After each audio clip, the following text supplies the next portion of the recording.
Bonjour à tous et bienvenue sur notre chaîne YouTube Accessoires Asus TV. Aujourd'hui, je vais vous présenter le démontage et le remontage de la carte mère sur les séries d'ordinateurs portables Asus CM5500. On va faire la même chose avec toutes les nappes qui sont sur la carte mère. Donc là, en l'occurrence, c'est la nappe du touchpad. Je vais gentiment débrancher. Pareil, on soulève l'ergot et on vient tirer vers l'arrière. Pareil ici, la nappe du clavier. Je viens relever l'ergot, tirer vers l'arrière. Ici, cette nappe-là, c'est des nappes un peu emboîtées. Alors, j'ai plus de modèle là sur ce, mais c'est juste vissé, enfin posé, clipsé et vissé par-dessus. Alors pareil, je ne viendrai pas la lever, elle est bien collée sur le top case. Je vais la laisser pour éviter d'altérer. Je vous cache pas que ça change que quand ça fonctionne plus. Si je viens à la tirer, c'est ce qu'on appelle des nappes papier qui sont très fines. Je risque d'abîmer la nappe et du coup de devoir la changer. Pas très grave, mais dans l'absolu, si on peut éviter, on va la laisser comme ça. Vous voyez, j'ai juste dévissé, retiré vers le haut. Et hop, la carte IO. Ensuite, on voit qu'on a des nappes un peu de partout. On a des nappes d'écran, donc on doit avoir une câble LVDS, on doit avoir une nappe qui permet de gérer le tactile de votre écran, parce que ces appareils-là sont tactiles. Et on a une autre liaison entre l'IO card et la carte mère. Ce type de nappe se prend avec voilà, hop, il faut pas tirer, il faut vraiment trouver un endroit où c'est étiré délicatement. Donc, des deux côtés, vous avez de toute manière le repère ici qui doit être marqué. Hop, ici, ce côté-là, il y a marqué MB pour Motherboard. Je veux dire carte mère, hein, je traduis. Donc on va démonter après celle-ci de nappe LVDS et celle-ci, on peut même les lever maintenant. On va simplement relever ici les parties scotchées ainsi que ici. Et pareil, c'est des nappes qui sont très fragiles. On va tirer simplement droit vers l'arrière. Hop. C'est assez intéressant parce que ça arrive sur quelques modèles. Alors, vous avez une petite barre de sécurité ici. Hop. Qui vient se mettre derrière votre prise et qui va vous empêcher de tirer votre nappe. Si vous tirez, vous l'arrachez. Donc, c'est pour ça qu'il ne faut jamais aller fort, et je le répète. Donc, je viens simplement relever ici ma petite barre en métal. Voilà. Et vous allez voir que, bizarrement, ma nappe se retire toute seule. Hein. Sur l'autre côté, donc la partie, je suppose, ou si c'est celle-ci le tactile ou celle-ci, dans l'infrastructure, je ne sais pas laquelle est laquelle, mais je vais venir faire pareil, relever ici ma petite barre pour venir simplement retirer ma nappe. Voilà, donc ça on a déjà démonté les deux nappes d'écran.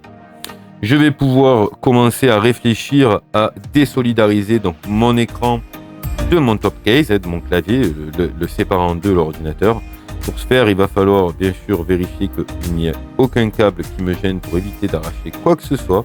A priori, j'ai le champ libre. Je vais donc commencer par démonter mes charnières. Comme d'habitude, la petite technique qui va vous permettre de séparer votre écran de votre top case sans abîmer quoi que ce soit. Vous allez faire comme si vous ouvriez votre appareil.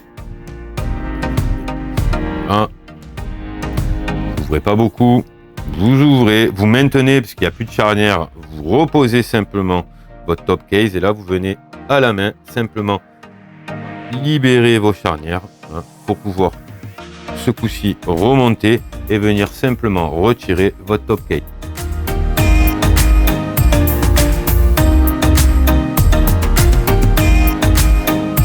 Je vais simplement débrancher les antennes, voilà, comme ceci.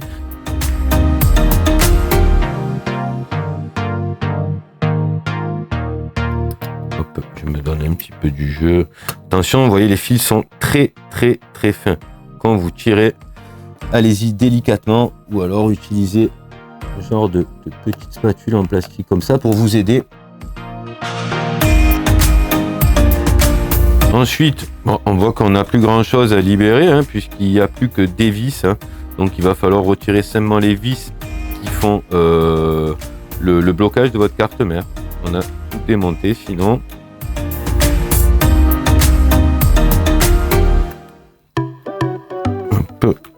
J'ai quelque chose qui me retient et vous voyez que sous le sparadrap, d'où l'intérêt de ne jamais, j'étais sûr et certain que c'était qu'un simple sparadrap.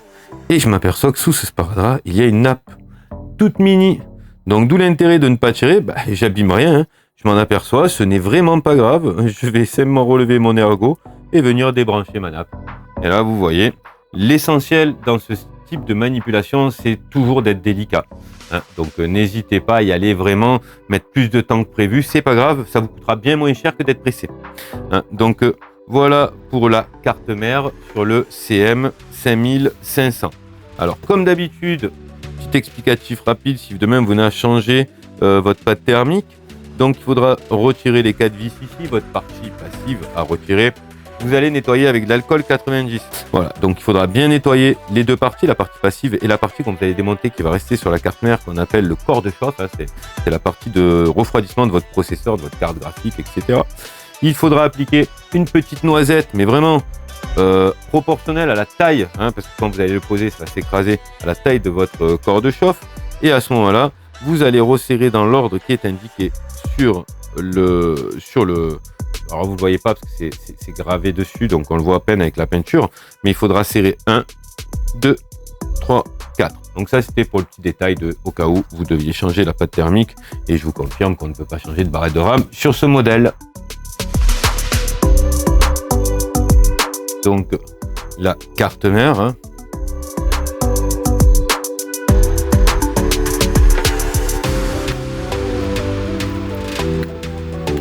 Alors, je force pas, je fais bien passer tous les câbles par-dessus.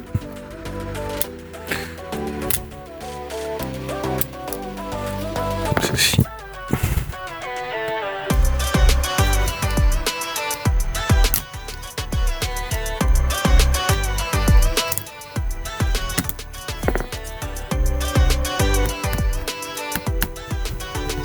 Voilà, a priori.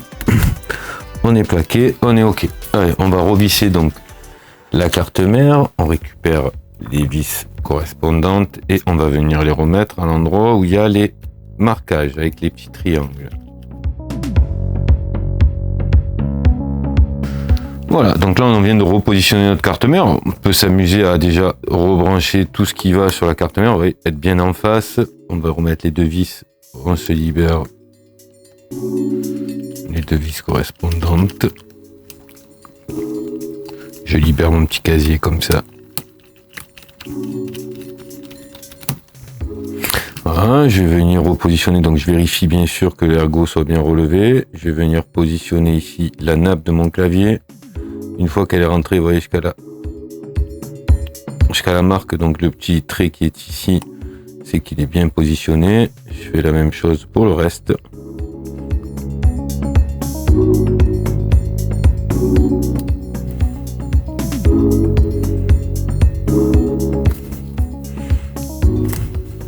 Celle-là, elle est peut-être pas assez rentrée, vous voyez. Dans le doute, je relève l'ergot, je pousse bien. Elle est bien rentrée. Comme ceci, alors là, on a le tout petit qui était scotché et qui était caché, donc il va falloir que je relève simplement un petit peu le scotch. Je relève légèrement l'ergot et je vais venir. C'est très petit, alors pour le lever c'est facile, pour le remettre avec les gants, je vous cache pas, il va me falloir peut-être la pince.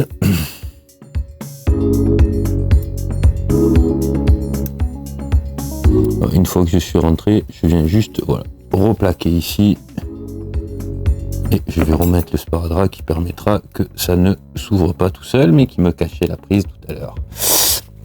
Voilà, hop.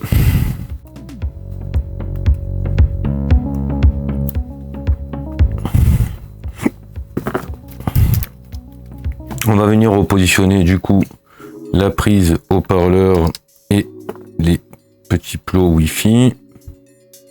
Donc la prise haut-parleur vient juste se clipser par-dessus comme ceci et les plots idem. On va utiliser ça pour que ça soit plus facile et me retrouver en face.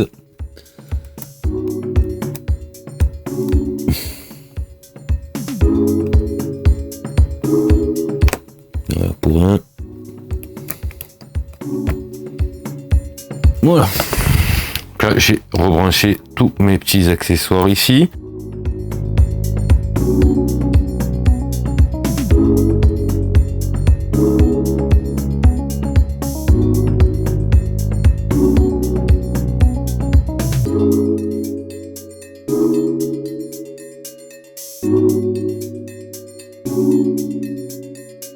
plus qu'à resserrer les vis correspondantes. Alors sur les charnières, c'est toutes les mêmes. Et bien sûr, il ne faut les mettre que là où il y a des triangles. Voilà. Je vais l'aider de la spatule. Voilà. Une fois que je suis bien en face, je la clipse. Je viens rabattre ici la petite sécurité métallique et je viens simplement reposer le scotch. Alors c'est moins grave s'il colle moins celui-ci, puisque on a la sécurité métallique qui vient faire office pour éviter que votre prise ressorte. On relève bien le petit sécurité métallique. On enfonce bien la nappe, on rabat la petite sécurité métallique et on vient rescotcher. C'est bien passé ici. Voilà. Voilà, comme d'habitude, j'espère que ça a été utile. N'hésitez pas à me le faire remarquer. N'oubliez pas de fracasser le pouce bleu, de vous abonner et de me poser les questions que vous désirez. C'est avec grand plaisir que j'y répondrai. Je vous dis à très bientôt pour de nouvelles aventures de démontage.